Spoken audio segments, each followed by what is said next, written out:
Hi, Chodesh Tov, a good week, a good day to everybody. Our week's parsha are two parshiot, Tazria, Metzorah. Both of them are talking about plagues, which mostly is what we call leprosy. It's not the leprosy that we know today, it's a whole different thing. And it's not really an physical illness, it's got physical signs.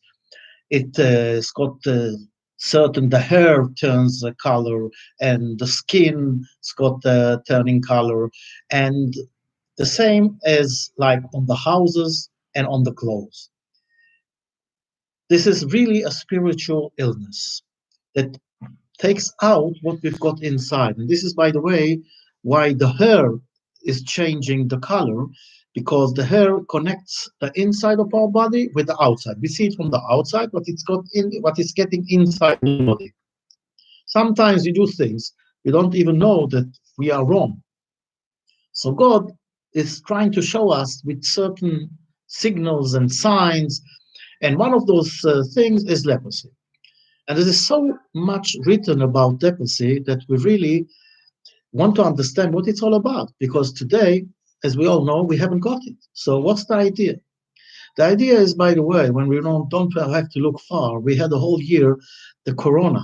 And the corona was a certain way of a modern leprosy. Because leprosy comes mostly because of Lashon Hara, talking badly on other people, separating people. And because of this, God separate us from the society and put us each in his home, and sometimes even isolated us, like one has to sit by himself, the same way as the guy who got leprosy has to get out of the camp and sit alone outside. And when we're talking about this, we all know that we are surrounded with Lashon Hara. It's everywhere, especially now after the election, before the election, and people talk, and we have to understand that Baruch Hashem, now we're getting out of this disease, and we have to take it as it is and understand that God is trying to tell us something. So we have to change our ways. I'm uh, I'm certain that some of us really understood the message and changed their ways, the way you look at your friends, and if not, that's what we should do. Unfortunately, in the long term, or let's say in the general term, we don't see a change. But changes start from each one of us. This is, by the way, also the counting of the Omer. Counting of the Omer is really a personal counting, but it's also a general counting. Each one of us is counting, each one of us is building himself, but in order to join all the others. That's why it's written once that you as an individual have to count, and it's written, oh, Sfartem Lachem. That's everybody has to count. But only if you count by yourself, you are Yotze, the mitzvah. And this is exactly what we have to build ourselves now, getting out of Egypt, going through the procedure of Pesach, and now to the normal days, and all is leading us to get to Chag HaShavuot, Chag Matan Torah, that then we were standing each one of us by his own with like one, with the same mind and the same idea, and everybody with his own talent, but joined together as one. When we're talking about leprosy, one of the interesting things to understand is that the main thing here is about talking. And this we can see with the sacrifice that the guy who was cured of leprosy has to bring. And one of the things he has to bring is two birds. And the Torah is telling us, "Velakach lamitaher shtei tziporim chayot tehorot."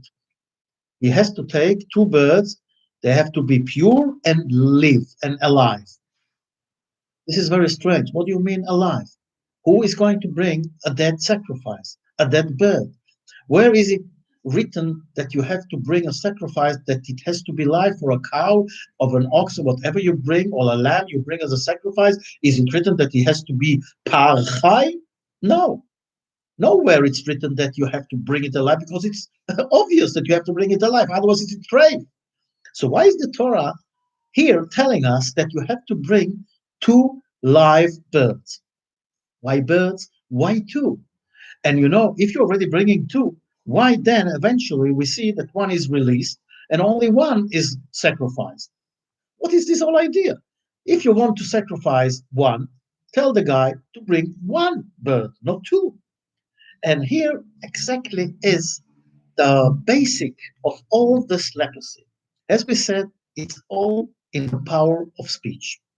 Now imagine to yourself this guy sitting outside the camp, realizing eventually that the illness he's got is not a physical illness. Why? For a very simple reason.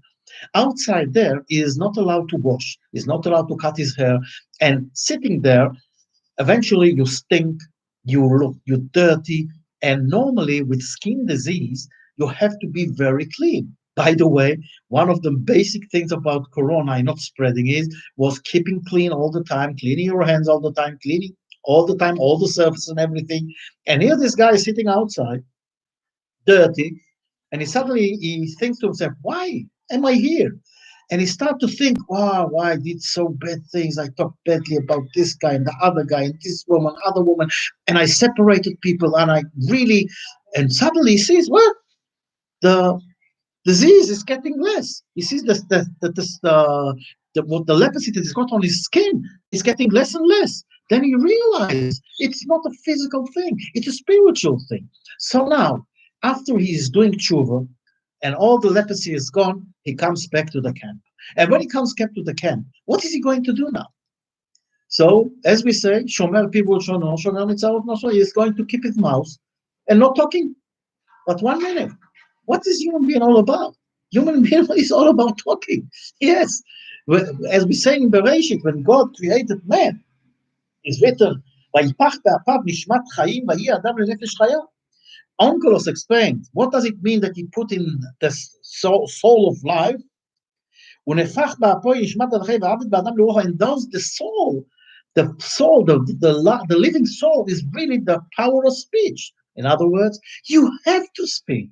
And this is why the Torah is telling you, after you sinned with bad speaking, using your holy power of speech in the worst way to can, abusing it, now the Torah is telling you, okay, now you go back to camp and you bring a sacrifice of birds. Why birds? Because birds talk all the time. This is against the sin of talking. Then alive, to tell us what does it mean alive? In a minute we'll understand. What is life in Judaism? We have, for example, on Yom Kippur, we are bringing two goats, Seir la'azazel, ve'seir le'olah. One is going up to go to the sacrifice, the other one is being thrown from a cliff, la'azazel. And there, the Kohen has to make, let's say, as a make, put a sugo ogoral. In other words, he is really letting God to decide which one of those animals is going to be sacrificed and which one is going to Azazel, to being thrown out down the cliff. And this is very interesting because in our parsha, when we see that one bird is alive and the other one is dead, the Kohen just decides which one is going to die and which one is going to live without interfering of God. And the question is why you have to do a lottery when it's about choosing between two animals that are going to die anyway. And here, when it's life and death, the Kohen can decide by himself. It's again in Chaim, Tziporim Chaim. The Torah wants to tell us, you know what is real living? What is Chai in? What is to be Chai? What is to be alive in our tradition? Being alive is doing the mitzvahs. Being alive is helping others. Being alive is doing mitzvahs. Being alive is the Ahavta l'recha kamocha. Being alive is not breathing and walking and eating and drinking. That's got no meaning. In other words, if your life is dedicated to do bad things, and if you talk badly about other things, that's not life. As it said, tzadikim bemotam kroim chaim. The tzadikim, when they die, they are called alive. From the other side, reshaim bechayehem kroim metim. The reshaim, even when they live, like they walk and drink and breathe, they are considered as dead. And that's exactly why when we talk about one of the animals is going to be sacrificed to God, it's elevation. And the other one is like taking all our sins. This is what we're talking about. That's the real meaning of life. There, God decides which one of the animals is going to go to Azazel, in other words, to hell, and which one is going to go to Gan Eden, to the next world, to Eden, to heaven. But here is talking about life and death from the physical point of view, to tell us something about the spiritual life.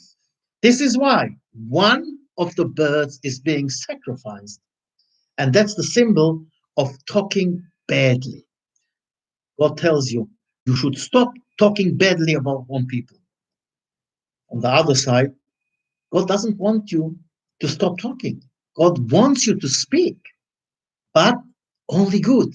This is why when we get to the point that they talk about the other birds, look what's written with the other birds.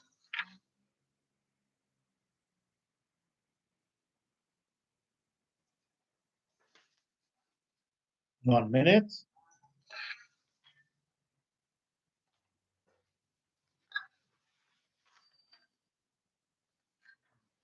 I haven't got it here, unfortunately. 1 minute. I've got the Chumash here, so I can find it here. Let's look for a minute in Vayikra, Metzorah, Metzorah.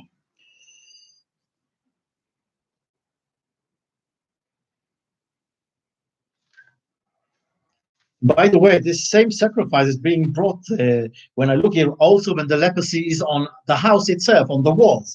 Also, we're talking about two birds. In a minute, we'll get into it, but I want to see the first one where she's talking. Here it is. Uh,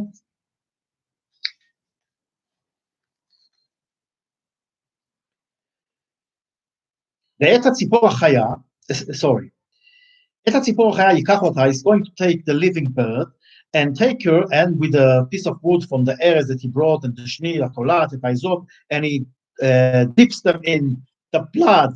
That's what the living bird is dipping in the blood of the dead bird. Al מים חיים, on living water. ויזהר למיטה מצרה 7 פעמים, ושילח את הציפור, and listen again, ושילח את הציפור, and he's sending this living bird on the field. And it was talking about Mayim Chaim. What is Mayim Chaim? Mayim Chaim is Torah. In other words, the Torah is trying to tell us one bird against Lashon Hara. The other bird is Lashon HaTov. He's talking nicely, he's talking good, he's talking holiness, is instead of spreading people, he's putting them together. And this is why the Torah is telling you take two birds, because the Torah doesn't want you to stop talking. The Torah wants you to talk, but talk good things. That's why the Tzipor HaChaya, you send her. In other words, yes. Shomer pivu shono, shomer mitzarot nafsho. The meaning is, keep your mouth and talk nicely, not badly. Then you will keep yourself in the right way.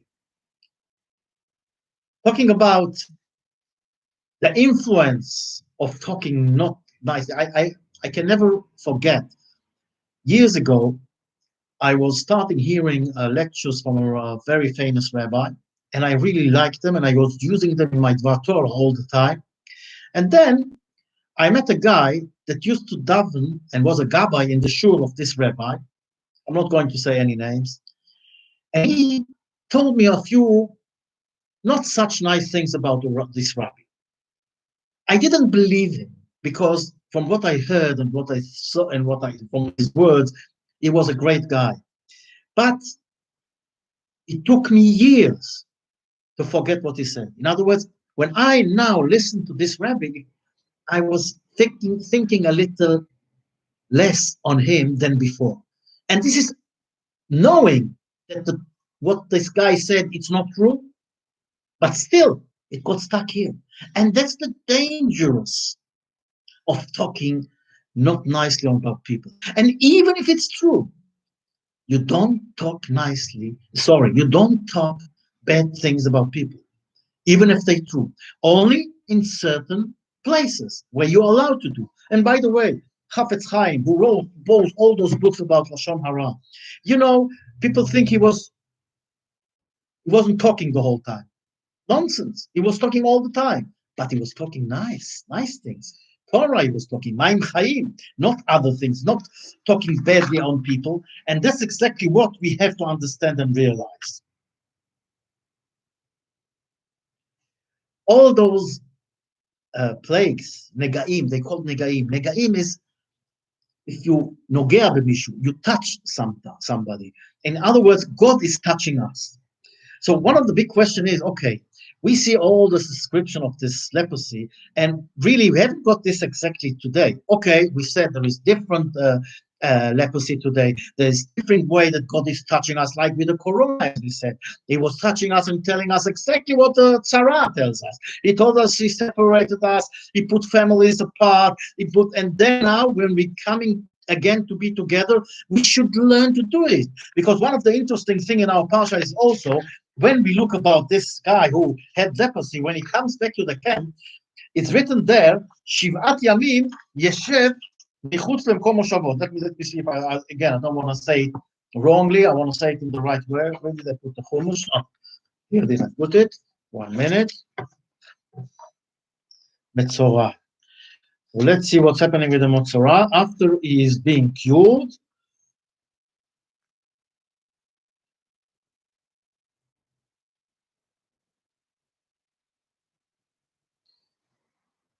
After he's bringing this sacrifice, which then later on he brings another sacrifice. But let's see here. First of all, here, after he's doing this sacrifice, something interesting happened.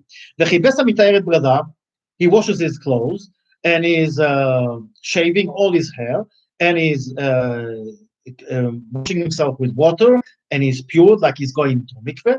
And then yavo el hamachane. Then he comes back to the camp. Okay, and what? That's it? Finished? No. He's not allowed to go into the tent. He's not allowed to go inside his home. He has to sit outside for 7 days. And then again, he is shaving and all his clothes and he's washing his, he's shaving all the hair on his body, and then he's washing his clothes, and then again the same thing, and then at the 8th day he takes to kvasim and etc. The question is, why do we have this gap in between? Why doesn't this guy who is cured already just go back, bring the sacrifice, and go back home? Why is going back to camp, but he's not allowed to go inside his house? Because the Torah know exactly what we're talking about. Sometimes people, they do wrong, and then they're ashamed about what they did, and they are sorry about it, and they do tshuva and everything. But then, a few days later, when everything is okay, they go back to what they did. And for example, some people are not allowed to eat certain food. So sometimes they are tempted to eat, and then something happens to them. Then they stop eating, but then again they have the temptation and they eat it again, and again the same thing. The same thing happens. Now the Torah wanted to see if this guy, after he understand and after he realized what he did wrong and he fixed it, is this really going to stay, or does he know how to behave with the society, with the environment, with the people around him? So he's sitting outside his house, and he sees everybody walking here and there. So he also talks with them. So this is a test. If really he goes through this test, and really we see this guy understand what he did wrong, now he is all settled. He is not going to talk badly about people. He's not going to separate people anymore. He knows how to live with family, with the friends, with the community. Now, only then he brings another sacrifice, and then he can go home inside. Talking about leprosy. What's the idea about the leprosy on the walls of the house?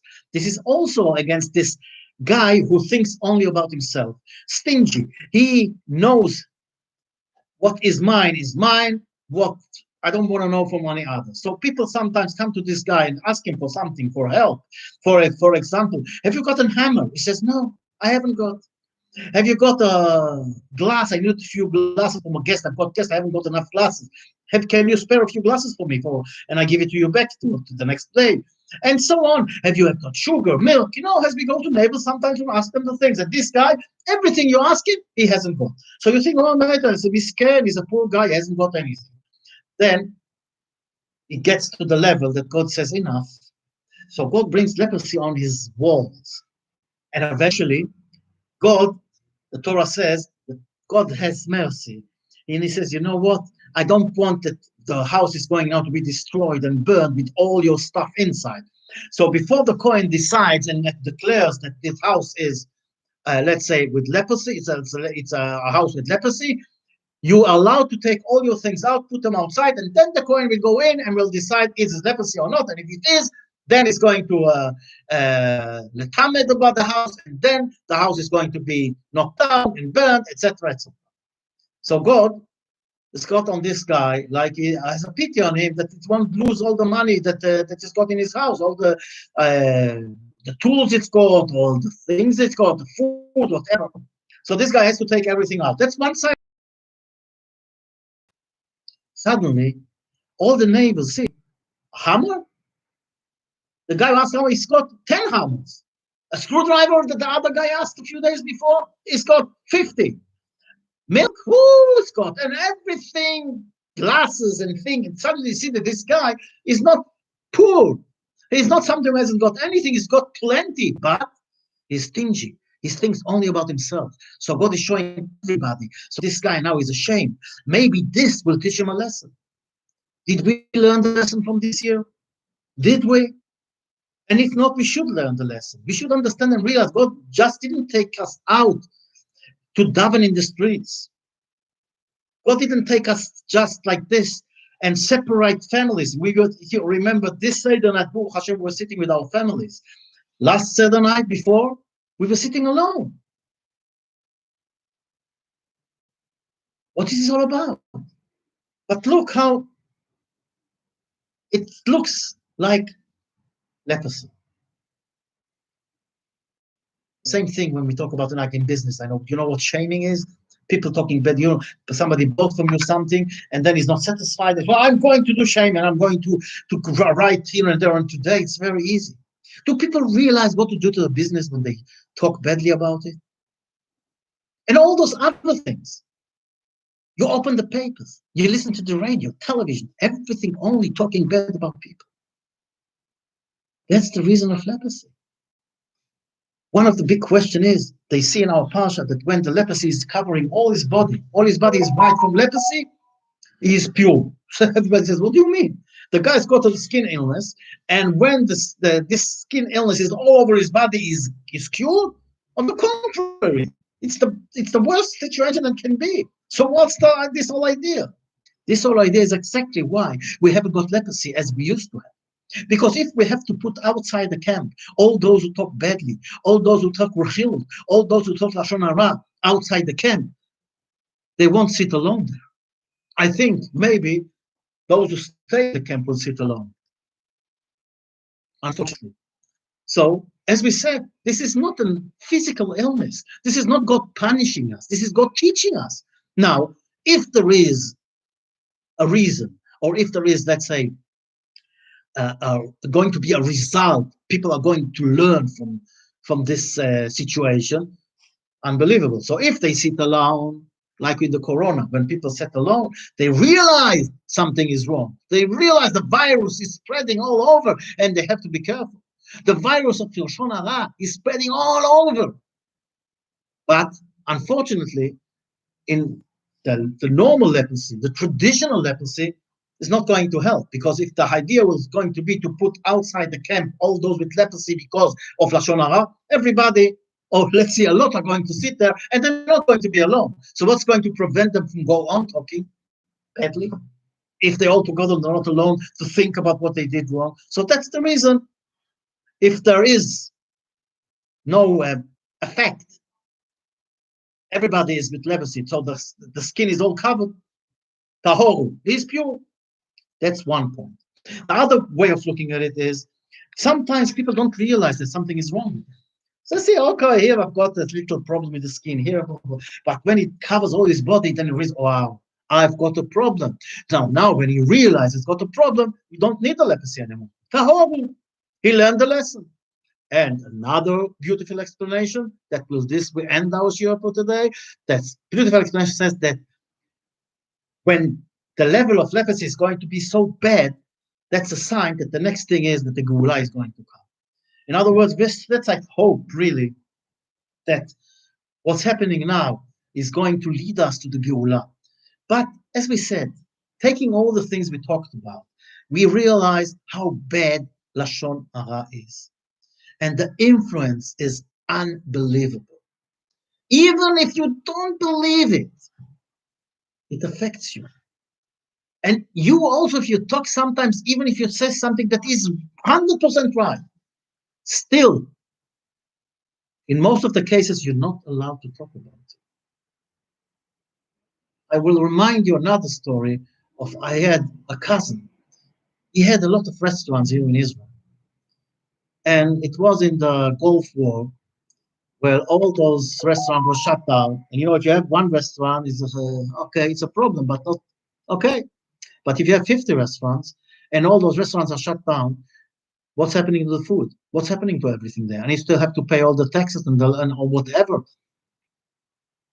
You lose a lot of money.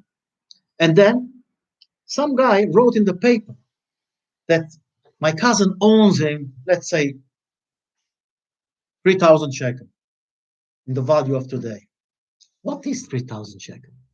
Nothing. And for a guy like this who's got 50 restaurants, it's certainly nothing. But the minute that people read what's written there, they all came and they want their money. Now, that's a whole different story. When Tnuva and all the big, let's say, businesses that you bought from them, the food are going to come to you, and everybody wants the money cash now, and your restaurant was closed, shut down for a whole month, and there's no money coming in. How can you pay everybody in one go? So he had to shut all his businesses here in Israel. He went back, Baruch Hashem, I'm not going to talk about it anymore. But the big lesson is, be aware the power of speech. Two parshiot are talking about leprosy, and the reason is using your mouth in a wrong way. Two parshiot in the Torah. We had now a whole year with this corona telling us the same story.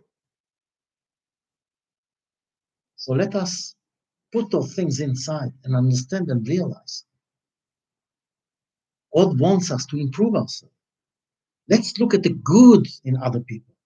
Let's love each other, especially now in Spirat HaOmer. Let's count in the right way. Each one of us uses talent to get closer to others and help others. And each one of us is going to help the others. And that's the way we're all going to be together. Get to Matan Torah.